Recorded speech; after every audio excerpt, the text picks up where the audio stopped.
Razor bumps. I mean, they can be so tough. Not only do many people not like the appearance of razor bumps, but also the bumps can be irritating, itchy, feel warm, painful, etc. These are really inflammatory lesions on the skin. This is a true medical condition.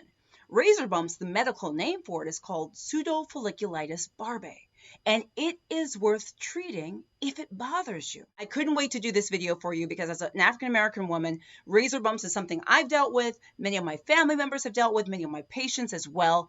And I say African American, I bring that up because razor bumps happens more in brown people than non-brown people. And why? Well, one of the reasons is our curly hair. I'm going to explain, by the way, why razor bumps even form, and then I'm going to teach you how to avoid this. But this is the thing. Razor bumps can happen not just in the beard area, which is a common place that we see it, but it can also happen in the armpits. It can also happen in the groin area.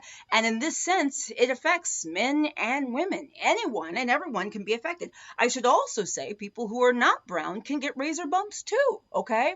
All right, so let's jump right in and talk about why razor bumps even happen, because this is key to understanding the treatments that I'm going to give you to fix the razor bumps, okay?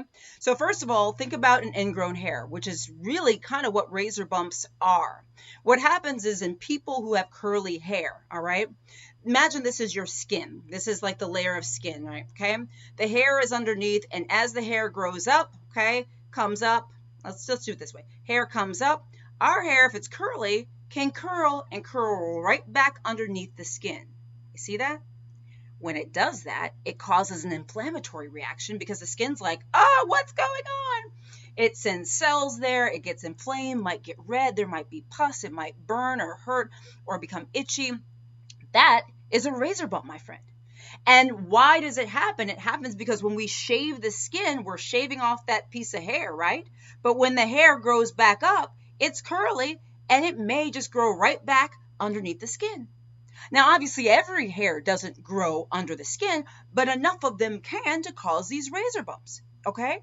And that's why we call them razor bumps. Again, the name is pseudofolliculitis barbae.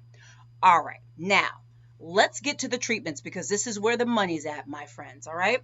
Now, the first treatment is, and this is by far the best. I know you're not going to like this, but it's the best. Best treatment is not to shave at all. I know you're going to be like, what you mean? I got to shave. And hold up, I'm going to tell you how to shave. I'm not going to leave the video off at this, okay? But the best treatment is not shaving. Why? Because if you don't cut this hair off in the first place, it has nowhere to grow out and potentially curl underneath, right? If the hair is just out, it's out. And you have a nice fluffy beard or nice fluffy armpit hairs or groin hairs or whatever, whatever you have, okay? It's a non-issue. And the lesions will clear up because the hair is not popping up out of the skin and then potentially curling back underneath, all right? Now, I get it. You may not want hairy armpits or a hairy groin. You may not want a beard. You may not be able to wear a beard, depending on what you do for work or whatever. All right, so let me teach you what you need to do. First of all, the name of the game here is to not have a close shave. That's right. For the same reasons that I told you that allowing your beard to grow will be helpful. If you can allow just a little bit of hair to grow, just a smidgen, that will help you tremendously, okay? So with that said, the first thing I'm going to say is you want to either use a razor that is designed for sensitive skin, and it's recommended by the American Academy of Dermatology to use a single blade razor. So either that, or you want to get an electric razor. Okay, either one of those two. Now let's talk about if you've got the single blade razor, okay, a razor designed for sensitive skin. Let's go down how you need to shave. Let's go through the process.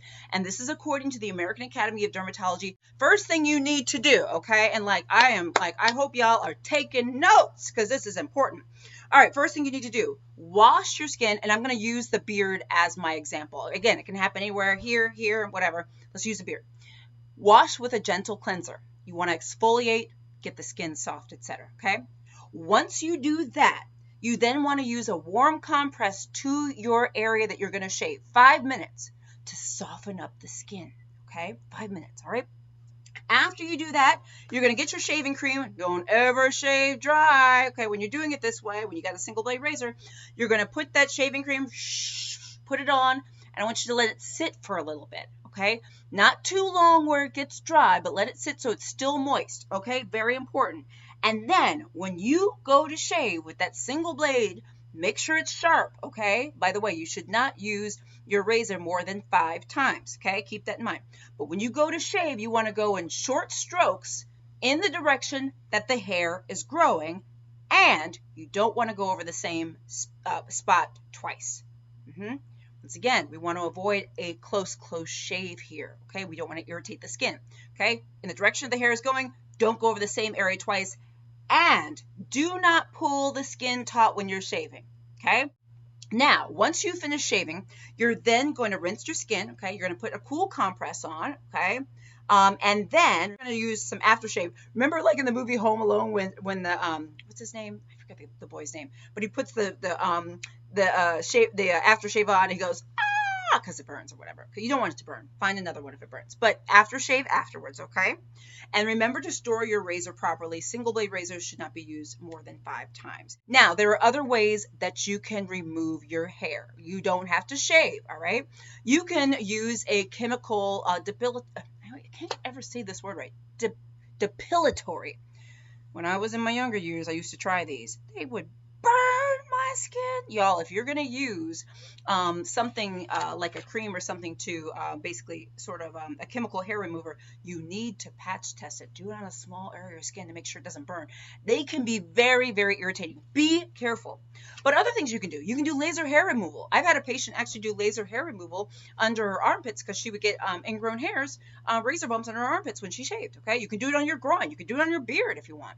There's also electrolysis. Also, there are creams. If you get like inflammatory nodules and pustules, bumps, red, etc., and it's like, your doctor, dermatologist can prescribe whether it's creams that we use for acne, anti-inflammatory, steroids, etc., to help calm down that inflammation, okay? But know that there is hope, my friends. Yes, there is. You hear me? There is hope, okay? So use these tips the next time you shave if you suffer with razor bumps, and don't hesitate to go to your friendly dermatologist to talk about what's going on. You can also Google razor bumps like American Academy of Dermatology for expert tips. Let me know if this is helpful. I've been dying to do this video for you guys because it's something, again, that so many people have dealt with, people I know, and I just think it's a really important topic. No, you do not have to suffer with this pseudofolliculitis barbae. Write in the comments, do you get razor bumps? What have you done? How has it worked? Blah, blah, blah. Oftentimes what you write helps other people. And let me know. I'm Dr. Jen Caudle, practicing family physician, on-air health expert and video creator. I do daily videos. Please like and follow my page on Facebook. If you're on YouTube, please subscribe to my channel. Click the little bell for updates. I'm on TikTok, WhatsApp, Instagram, etc. at Dr. Jen Caudle. And please sign up for my free health newsletter, www.drjencaudle.com. You can sign up for it. Love y'all. Let me know what you think. Share this video with other people. All right. Bye.